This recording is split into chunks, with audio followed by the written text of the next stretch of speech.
Good evening. Making the headlines on Mello TV Evening News at 8, entertainer Tommy Lee released from prison after serving 2 years on gun-related charges. Professor Richard Albert appointed as chairman of the 14-member Constitutional Reform Committee. And roof of the Trelawney Parish Court caves in. And now, the details. Dancehall entertainer Leroy Russell, more popularly known as Tommy Lee, was released from prison this morning after serving 2 years on gun-related charges.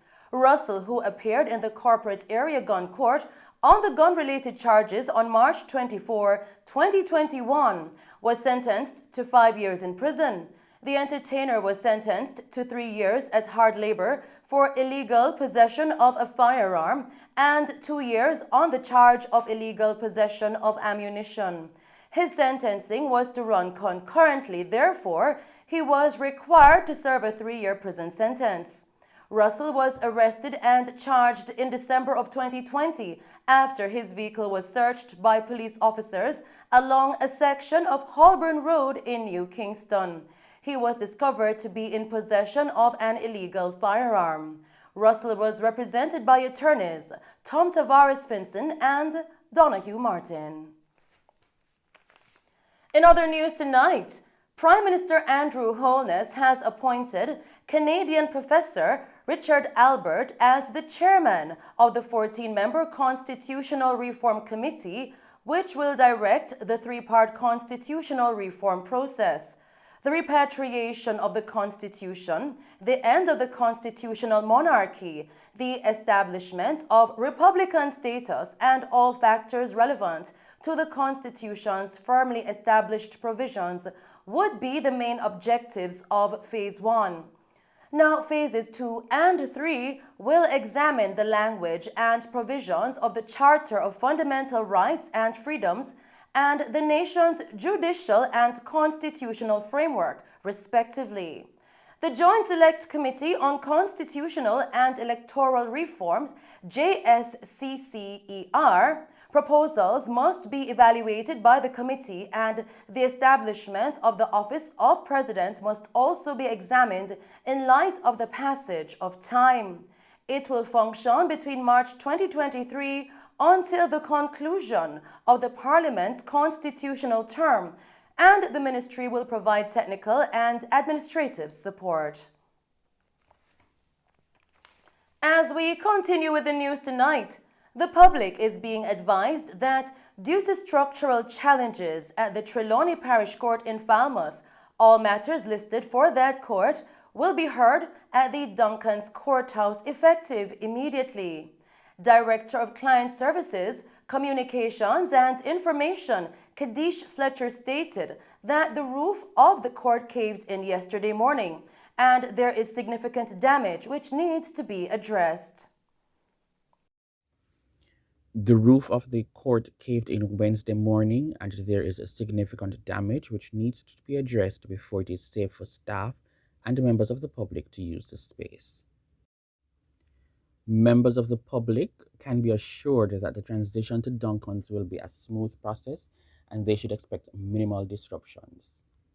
Persons seeking further information should contact the Court Administration Division, CAD, at 876-754-8337, 876-908-0138, or email customer service at cad.gov.jm. In news coming in from St. Elizabeth, the Black River Hospital has received a donation of medical equipment and supplies valued at $350,000 made possible by a partnership between Javion Blake, founder of Just Chill International, and Project Cure. The donation includes a laparoscopic machine, anesthetic machine, colposcope, defibrillator, autoclave machine, pulse oximeter, nebulizers, phygmomanometers, stethoscopes, thermometers, patient beds, a stretcher, an adult scale, examination tables, wheelchairs, gloves, goggles, gowns, N95 masks, dental supplies and instruments, dressing supplies, syringes, respiratory and nebulizer supplies, diapers, endoscopy supplies, fetal monitor and supplies, monitors, crutches, office chairs, a small refrigerator, and other items. Now, Project Cure was able to collaborate with the BRH to make a donation to the hospital. The aim is to use this as a pilot project to launch even bigger donation innovations across the island. Consultant pediatrician Dr. Agri Sajabi expressed gratitude to the team for contributing in such a meaningful way. Continuing with the news tonight, gas prices at the pumps have decreased by $3.06 for motorists. According to Petrojam, the state-owned oil refinery, E1087 will cost $164.76 per liter, while E1090 will cost $169.24. The price of automotive diesel oil will decrease by $4.50 per liter to $191.62. With a $4.50 drop, ultra-low sulfur fuel will now cost $202.47 per liter. Kerosene will cost $202.68 after a $4.50 price reduction. Butane will decrease by $4.50 to sell for $70.92 per liter, while e-propane cooking gas will decrease by $4.50 to sell at $64.45. The announced prices will be increased by the retailers' markups. In other news tonight, the government of Jamaica is establishing the Jamaica Screen Fund to provide financing for the development and production of local films and television TV shows. The initial amount of $1 billion Jamaican dollars will be provided over 2 years and will stimulate local content MSMEs and enable creatives to devote time to developing their projects.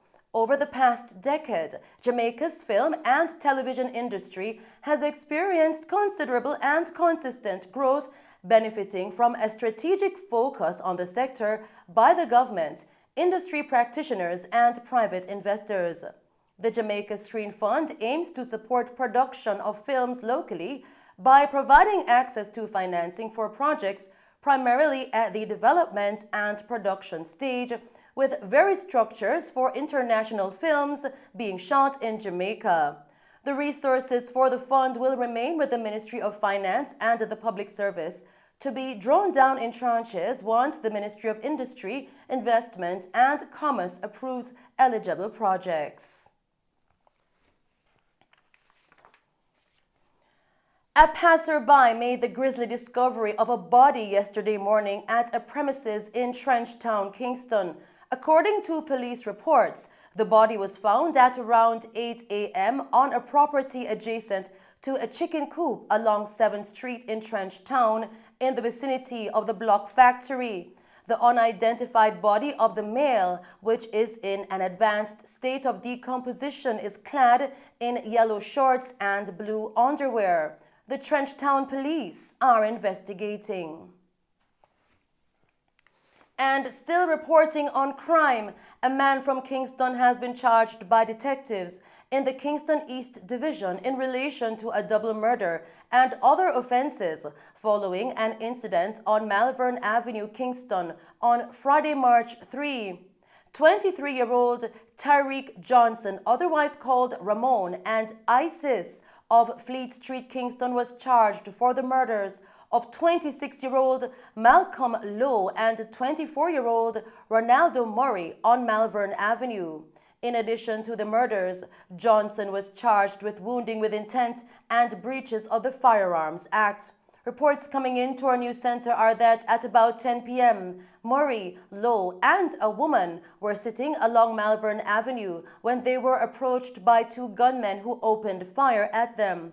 The police were summoned and they were taken to the hospital, where Lowe and Murray were pronounced dead and the woman admitted for treatment. An investigation was launched, and on Wednesday, March 15, Johnson was taken into custody and subsequently charged in the presence of his attorney. And that's our news package for you tonight. Thank you for tuning in to Mello TV Evening News at 8. I am Shelley Hill. Do stay safe, pleasant viewing, and thanks for watching.